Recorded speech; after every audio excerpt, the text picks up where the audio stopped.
உலக மக்கள் எல்லோருக்கும் வணக்கம். நான் உங்கள் ஜி கோபால் பேசுகிறேன். இன்னைக்கு பேசக்கூடிய பலன் என்ன அப்படின்னா, குரு பகவானுடைய பெயர்ச்சி. இந்த குரு பகவானுடைய பெயர்ச்சி எப்போ நடக்குது அப்படின்னா, ஜூன் மாதம் 2ஆம் தேதி 1:50 AM, அதாவது இரவு, நள்ளிரவு. அந்த டயத்தில் மிதுன ராசியிலிருந்து குரு பகவான் பெயர்ச்சியாகி உச்ச பலத்தோடு கடகராசிக்கு வர்றாங்க. அப்படி கடகராசிக்கு வரக்கூடிய இந்த குரு பகவானால் கடகராசிக்காரர்களுக்கு என்ன பலன், இதைத்தான் இந்த வீடியோவில் தெளிவாக நம்ம சொல்கிறோம். யாருமே ஸ்கிப் பண்ணாமல் இந்த வீடியோவை பாருங்கள். பரிகாரத்துடன் உங்களுக்கு இந்த பலன் சொல்லப்படும். அப்போது குரு பகவான் அப்படிங்கிறவங்க நவ கிரகங்களில் முழு முழு முழு சுபகிரகம் குரு பகவான். அப்போ இந்த குரு பகவானுடைய அருள் இல்லையேல் ஒரு அருளும் இல்லை. குரு பகவானுடைய அருள் இல்லைன்னா ஒரு அருளுமே இல்லை. அதனால தான் இந்த குரு பகவான் அப்படிங்கிறவங்க பெரிய பணத்துக்கு அதிகாரி. பெரிய காசு பணம் புழங்கக்கூடிய இடம் தான் குரு பகவானுடைய இடம். அப்போ பார்த்தீங்கன்னா, ஒருத்தர் நல்லா சம்பாரிச்சு நல்ல வசதியோடு நல்ல திருப்தியா இருக்கிறார் அப்படின்னா குரு பகவானுடைய அனுகிரகம் தான். அது போக ஒருத்தருக்கு நல்ல வேலை, ஒரு டாக்டராக இருக்கிறாங்க, இல்லை ஒரு இன்ஜினியராக இருக்கிறாங்க, இல்லை ஒரு ஆடிட்டராக இருக்கிறாங்க, நல்ல வேலை அமைந்து அந்த வேலையில் நல்லா சம்பாதிச்சு அந்த வேலையில் நல்ல திருப்தியாக இருக்கிறாங்க அப்படின்னா அது குருவுடைய அனுகிரகம் தான். அது ஒருத்தருக்கு ஒரு பிஸ்னஸ் பண்ணி ஒரு கான்ட்ராக்ட் எடுத்து செஞ்சு ஒரு ஃபேக்ட்ரி வச்சு அது போக பார்த்திங்கன்னா இந்த நாட்டுக்கும் அந்த நாட்டுக்கும் ஒரு ஏற்றுமதி இறக்குமதி தொழில் செஞ்சு, உலகத்தில் எத்தனையோ பிஸ்னஸ் இருக்குது. இந்த பிஸ்னஸில் பார்த்தீங்கன்னா எல்லாமே சக்ஸஸ் பண்ணி அதில் பார்த்தீங்கன்னா பெரும் பொருள் சம்பாரித்து காசு பணம் சம்பாரித்து நல்லா இருக்கிறாங்கன்னா இந்த குரு பகவானுடைய அருள் தான். அது போக ஒருத்தருக்கு பார்த்தீங்கன்னா இப்போது கவுன்சிலராக இருக்கிறாரு, அதுக்கப்புறம் பிரசிடெண்ட்டாக இருக்கிறாரு, இல்லை ஒருத்தர் எம்எல்ஏவாக இருக்கிறாரு, இல்லை ஒருத்தர் எம்பியாக இருக்கிறாரு, ஒருத்தர் சிஎம்மாக இருக்கிறாரு, பிஎம்மாக இருக்கிறாரு, இல்லை ஒருத்தர் பார்த்தீங்கன்னா ஒரு பெரிய ஜட்ஜாக இருக்கிறாங்க, ஒரு பெரிய போஸ்டிங்கில் ஒருத்தர் இருக்கிறாங்க, ஒரு கோயிலில் தர்மகர்த்தாவாக இருக்கிறாங்க. இவங்க எல்லாத்துக்குமே அந்த குருவுடைய அனுகிரகம் கண்டிப்பாக தேவை. அந்த குருவுடைய அனுகிரகம் இருந்தால் மட்டும்தான் இந்த பொசிஷனில் அவங்க இருக்க முடியும். அப்போ இந்த குரு பகவானுடைய அனுகிரகமாகப்பட்டது ஒரு மனிதனுக்கு கண்டிப்பாக இருக்கணும். அதாவது குருவுடைய அருள் இல்லையே ஒரு அருளும் இல்லைன்னு ஃபஸ்ட்டு சொல்லியிருக்கிறாங்க. அப்போ பார்த்தீங்கன்னா இந்த குரு பகவானுடைய அருள் கண்டிப்பாக எல்லாத்துக்குமே வேணும். அந்த குரு பகவானாகப்பட்டது இப்போது மிதுன ராசியிலிருந்து பெயர்ச்சியாகி கடகத்துக்கு வந்திருக்கிறாங்க. கடகம் என்பது சந்திர பகவானுடைய வீடு. அந்த சந்திர பகவானுடைய வீட்டுக்கு குரு பகவான் வந்திருக்கிறாங்க. 12 வருடம் கழித்து இந்த பீரியடில் தான் அந்த குரு பகவான் கடகத்துக்கு வந்திருக்கிறாங்க உச்ச பலத்தோடு. அப்போ அந்த கடகம் பார்த்திங்கன்னா சந்திர பகவானுடைய வீடு அப்படிங்கிறதுனால இங்கே பார்த்திங்கன்னா அந்த குரு பகவான் இருக்கிறதுனால முதல் கடக ராசிக்காரர்களுக்கு அந்த மனம் தெளிவடையும். இந்த அறிவு திறமை எவ்வளவு இருந்தாலும் சரி, இந்த மூளை கரெக்டாக இருக்கணும். அந்த மூளை சரியாக வேலை செய்யலைன்னா எதுவுமே வேலை செய்யாது. அப்போ அந்த அறிவு, அந்த மூளை, அந்த மனம் ரொம்ப கிளியராக இந்த பீரியடில் கண்டிப்பாக இருக்கும். ஏன் சொல்கிறேன் அப்படின்னா, இதற்கு முன்னாண்ட நிறைய குழப்பங்கள், 12ஆம் இடத்துல குரு, விரய குரு, அது போக பார்த்தீங்கன்னா சில கிரகங்களுடைய அனுகிரகங்கள் கடகராசிக்காரங்களுக்கு சரியில்லை. அப்போ அதனால் மனசு தெளிவில்லாமல் அவங்க எடுக்கக்கூடிய முடிவும் சரியில்லாமல் அவங்களுடைய முயற்சிகளும் சரியில்லாமல், அவங்க குடும்ப வாழ்க்கையிலும் ஒரு நல்ல திருப்தி, நல்ல சந்தோஷம், ஒரு நல்ல மனநிலை இல்லாமலும், அவங்க நல்லதை நினச்சி பேசினாலும் குடும்பத்தில் பிரச்சனை. ஐயோ நம்ம பையன் கஷ்டப்படுறான், ஐயோ நம்ம கணவர் கஷ்டப்படுறான்னு நினச்சாலுமே அவங்களுக்கு தான் பிரச்சனை வந்துட்டு இருக்குது. இது போக தன்னுடைய குழந்தைகளால், தன்னுடைய மக்களால் கடகராசிக்காரங்க ரொம்ப கஷ்டப்பட்டாங்க. அப்போ அவ்வளவு கஷ்டத்தில் இருந்து இது மீண்டு வருவதற்குண்டான ஒரு அட்டகாசமான டைம் இப்போ கடகராசிக்காரங்களுக்கு வந்திருக்குது. அப்போ அந்த உச்சம் பெற்ற குரு பகவான் உங்களுடைய ராசியிலேயே இருப்பதனாலும், அப்போ அந்த ராசி கடகராசியாக இருந்து அந்த கடகராசிக்காரங்களுக்கு ஒரு விஸ்வரூப வெற்றி, ஒரு விஸ்வரூப காலங்கள் இந்த பீரியட் வந்திருக்குது.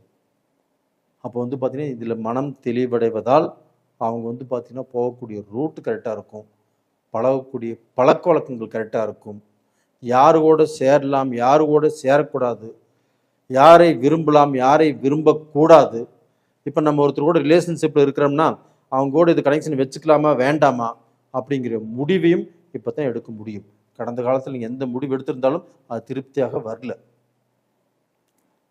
அப்போ பார்த்தீங்கன்னா இப்போ அந்த திருஷ்டி ஆகப்பட்டது குரு பகவானுடைய திருஷ்டி. குரு பகவான் ஒரு இடத்த பார்க்குறாரு அப்படின்னா அந்த இடத்துல பாவ கிரகங்கள் இருந்தாலும், ஒரு ஜாதகருக்கு தோஷத்தை செய்யக்கூடிய அந்த கிரகம் அந்த இடத்துல இருந்தாலும், இந்த குரு பகவானுடைய பார்வையினால் அந்த இடம் புனிதமாகிவிடும். அப்போ அந்த அந்த ஜாதகருக்கு அந்த தோஷத்தை அந்த கிரகம் செய்ய இயலாது. அப்போ அவ்வளவு பவர் அந்த குரு பகவானுடைய திருஷ்டி. அதே சமயத்தில் பார்த்தீங்கன்னா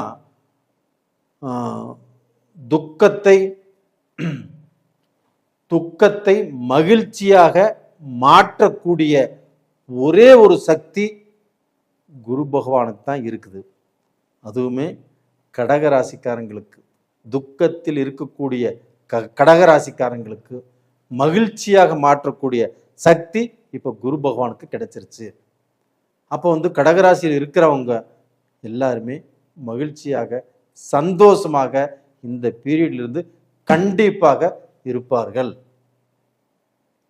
அது மட்டும் இல்லைங்க, குழப்பமாக இருக்கக்கூடிய ஒருத்தரை, ஒரு தவறான பாதையில் ஒருத்தர் போயிட்டு இருக்கிறாங்க அப்படின்னா அவங்கள நல்ல வழியில், ராங் ரூட்டில் போகிறவங்கள ரைட்டான ரூட்டுக்கு கூட்டிகிட்டு வந்து அவங்களுக்கு நல்ல வழி காட்டக்கூடிய ஒரு அனுகிரகம் குரு பகவானுக்கு மட்டும்தான் இருக்குது. அப்போ பார்த்தீங்கன்னா அந்த குரு பகவான் இப்போ கடகராசிக்காரங்களுக்கு உச்ச பலத்தோடு இருந்து நல்லதை மட்டும் செய்வார். அப்போ கெட்டதை அவங்க கண்ணுக்கு காட்டி கொடுப்பாங்க, அந்த கெட்டதிலிருந்து இவங்க விலகிக்கணும். அப்போ அந்த குரு பகவான் ஆகப்பட்டது இப்போ 5ஆம் பார்வையாக கடகராசிக்காரங்களுக்கு 5ஆம் பார்வையாக விருச்சகத்தை பார்க்குறாங்க.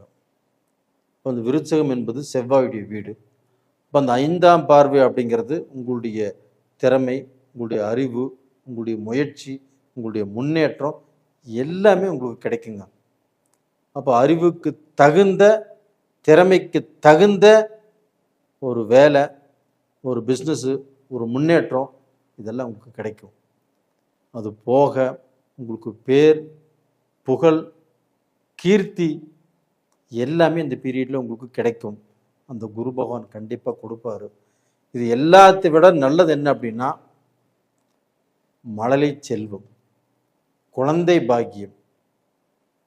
எனக்கு கடந்த காலத்துலேயும் குழந்தை இல்லை, ஹாஸ்பிட்டலுக்கு போயும் குழந்தை இல்லை, இயற்கையாகவும் குழந்தை பாக்கியம் நிற்கல. நான் எத்தனையோ கோயிலுக்கு போய் நான் வேண்டாத தெய்வம் இல்லை. அப்படி இருக்கிறவங்களுக்கு இந்த பீரியடில் குழந்தை பாக்கியத்தை கொடுக்கக்கூடிய கிரகமே குரு பகவான் தான். அதே குரு பகவான் 5ஆம் இடமான குழந்தை பாக்கியஸ்தானத்தையே பார்க்கறதுனால எல்லாத்துக்கும், கடகராசியில் பிறந்த எல்லாத்துக்கும் குழந்தை பாக்கியம் யாராருக்கு இல்லையோ அவங்க எல்லாத்துக்குமே கண்டிப்பாக குழந்தை பாக்கியம் கிடைக்கும். ஒரு குழந்தை பெற்றுட்டாங்க, அடுத்த குழந்தைக்கு எங்களுக்கு வேணும் அப்படின்னு நினைக்கிறவங்களுக்கு அவங்களுக்கும் ஒரு அட்டகாசமான குழந்தை பாக்கியம் கண்டிப்பாக கிடைக்கும். இது போக 7ஆம் இடத்தையும் குரு பகவான் பார்க்குறாங்க. அந்த 7ஆம் இடம் என்பது என்ன? ஒரு ஆண் பெண் 2 பேரும் வாழ்க்கையில் இணையக்கூடிய ஸ்தானம் தான் அந்த 7ஆம் இடம். அப்போ வந்து பார்த்தீங்கன்னா, இப்போ வந்து ஒரு நல்ல வாழ்க்கை, ஒரு நல்ல பெண், இல்லைன்னா ஒரு நல்ல ஆண், ஒரு நல்ல பெண்ணையும் நல்ல ஆணையும் சேர்த்து வைக்கக்கூடிய காலகட்டம் தான் இந்த கட்டம். அப்போ வந்து பார்த்தீங்கன்னா, இந்த பீரியடில் யாராருக்கெல்லாம் கல்யாணம் ஆகுதோ அவங்க எல்லாருமே நல்ல வாழ்க்கை, நல்ல சந்தோஷமான வாழ்க்கை, நல்ல மக்கள் இது மாதிரி அமைஞ்சு அவங்க வாழ்க்கை வந்து பார்த்திங்கன்னா நல்லா இருக்கும். அடுத்தவங்க அவங்க வாழ்க்கையை பார்த்து பெருமைப்படக்கூடிய அளவுக்கு இவங்கள் எந்த குறையும் இல்லாமல், எந்த சங்கடம் சலிப்புகளும் இல்லாமல், இவங்க பெற்றவங்க 2 சைடில் இருக்கக்கூடிய பெற்றவங்கள் இவங்களை பார்த்து பெருமைப்படக்கூடிய அளவுக்கு ஒரு திருப்தியான வாழ்க்கை அமையும். அது போக ரிலேஷன்ஷிப்பில் உள்ளவங்களுக்கும் கண்டிப்பாக திருமணங்கள் கண்டிப்பாக நடக்கும். நீங்கள் முயற்சி பண்ணுங்கள், உங்கள் பெற்றவங்ககிட்ட சொல்லுங்கள். கண்டிப்பாக உங்களுக்கு அந்த திருமண பாக்கியம் வந்தாச்சு, நல்லா இருப்பீங்க. இது எல்லாத்த விட உங்களுக்கு வந்து 9ஆம் இடம் குருவுடைய வீடு. அந்த 9ஆம் இடத்துல சனி பகவானும் இருக்கிறாங்க. அந்த சனி பகவானையும் 9ஆம் பார்வையாக குரு பகவான் பார்க்குறாரு. அந்த குருவுடைய வீட்டையும் குரு பகவான் பார்க்குறாங்க. அப்போ வந்து அந்த 9ஆம் இடம் என்பது ஒரு புண்ணிய ஸ்தானம். நம்ம வந்து பார்த்திங்கன்னா எந்த ஜென்மத்தில் நம்ம எந்த புண்ணியங்கள் பண்ணி இருந்தாலும், இல்லை இந்த ஜென்மத்திலே நாம் வந்து எவ்வளோ நல்லது பண்ணியிருப்போம், அது எல்லாமே ஒட்டுமொத்தமாக இந்த பீரியடில் உங்களுக்கு வந்து அந்த புண்ணியங்கள் எல்லாமே ஏதாவது ரூபத்தில் உங்களுக்கு நல்லது செய்யும். அப்போ வந்து பார்த்தீங்கன்னா கடவுளுக்கு கண்ணு தெரியலையா, நான் இவ்வளோ கஷ்டப்படுறேனே, நான் யாருக்கு என்ன துரோகம் பண்ணினேன், நான் எல்லாமே நல்லது தானே பண்ணிட்டு வந்தேன், எனக்கு மட்டும் ஏன் இவ்வளோ கஷ்டம் அப்படின்னு கேட்கக்கூடிய உங்களுக்கு இந்த பீரியடில் அந்த ஒட்டுமொத்தமாக நீங்கள் செஞ்ச அந்த நல்ல காரியங்களுடைய அந்த அனுகிரகங்கள் இப்போது உங்களுக்கே நல்லதாக பலிக்கும். கண்டிப்பாக நல்லா இருப்பீங்க. அப்போது இந்த பீரியடில் வந்து பார்த்தீங்கன்னா இந்த திருஷ்டி, அந்த திருஷ்டியில் அந்த குரு பகவானுடைய திருஷ்டி, குரு பகவானுடைய பார்வை அப்படிங்கிறது உங்களுக்கு விருந்தாக அமையும். அந்த குரு பகவானுடைய பார்வை உங்களுக்கு விருந்து தான். ஏன் சொல்கிறேன்னா 5, 7, 9 இது எல்லாமே வந்து பார்த்திங்கன்னா ஒரு அட்டகாசமான இடங்கள். அதாவது வந்து பார்த்திங்கன்னா திரிகோண ஸ்தானங்கள். அப்போ அந்த ஸ்தானங்களை பார்க்கறதுனால உங்களுக்கு வந்து பார்த்திங்கன்னா கூடுதல் பலன் கண்டிப்பாக கிடைக்கும். கண்டிப்பாக நீங்கள் நல்லா இருப்பீங்க. நீங்கள் இந்த சமயத்தில் வழிபட வேண்டிய தெய்வம் எது அப்படின்னா, குரு தட்சிணாமூர்த்தியவே வியாழக்கிழமை நாளில் அந்த குருவுக்கு பிடித்தது மஞ்சள் கலர், அதே சமயத்தில் மஞ்சள் ஆடை, இல்லைன்னா மூக்கு சுண்டல், அந்த மூக்கு சுண்டலை கோர்த்து அந்த குருவுக்கு மாலையாக போட்டு, இல்லைன்னா மஞ்சள் கலர் வஸ்திரத்தை அணிவித்து அந்த குரு பகவானை கும்பிட்டு வாங்க. கண்டிப்பாக நல்லா இருப்பீங்க. உங்களுடைய வாழ்க்கையில் உங்களுடைய கஷ்டங்கள் எல்லாமே தீரும். நீங்களும் உங்களுக்கு என்ன, நீங்கள் எப்படி வளரணும், நம்ம எப்படி இருக்கணும் அப்படின்னு நினைக்கிறீங்களோ அந்த பொசிஷனுக்கு வளர்ந்துட்டுருப்பீங்க. கண்டிப்பாக நல்லா இருப்பீங்க. நேரிலே இந்த பதிவு உங்களுக்கு தான். சப்ஸ்கிரைப் பண்ணுங்கள். ரெண்டாவது வந்து பார்த்திங்கன்னா லைக் பண்ணுங்கள். நீங்கள் பார்த்துட்டு உங்களுக்கு திருப்தி இருந்தால் உங்கள் ஃப்ரெண்ட்ஸ் சர்க்கிளுக்கு அனுப்பிச்சி விடுங்க. அது போக உங்களுடைய ஜென்ம ஜாதகத்தில் நடக்கக்கூடிய தசா புத்திகள் எப்படி இருக்குது அப்படின்னு நீங்கள் ஒரு முறை பார்த்துக்கோங்க. அப்படி பார்க்கணும் அப்படின்னா எங்கிட்ட ஜாதகத்தை அனுப்பிச்சி வைங்க. வாட்ஸ்அப் நம்பர் கொடுத்துருக்குறோம். கண்டிப்பாக முயற்சி பண்ணுங்கள். நேயர்களே, உங்களிடமிருந்து விடைபெறுவது உங்களின் ஜி கோபால். நன்றி, வணக்கம்.